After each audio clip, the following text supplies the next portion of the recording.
In-class evaluation is an important part of the Teaching Enhancement Toolkit.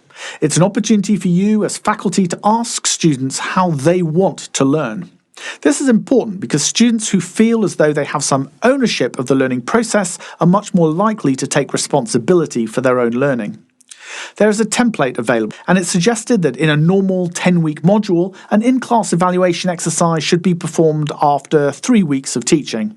This means that students should already have an understanding of the learning and teaching strategy that faculty are using, but not so far into the module that making any adjustments would be meaningless.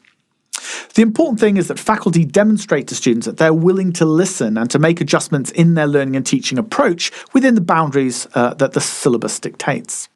The model we advocate suggests that only 4 questions are asked of students and that they are given 10 or 15 minutes of in-class time to complete a paper-based survey.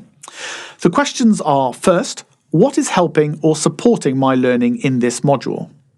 Now, note that this is not about you, the teacher. It's deliberately phrased in a very generic form.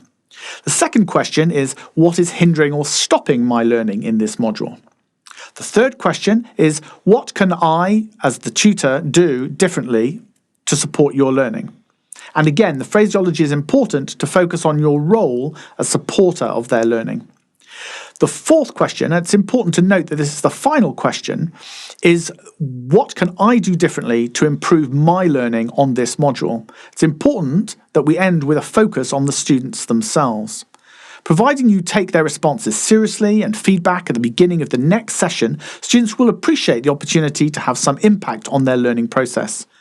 You should not worry about students coming up with unreasonable expectations or your ability to be flexible, as in reality the vast majority of suggestions and recommendations will fall well within your remit.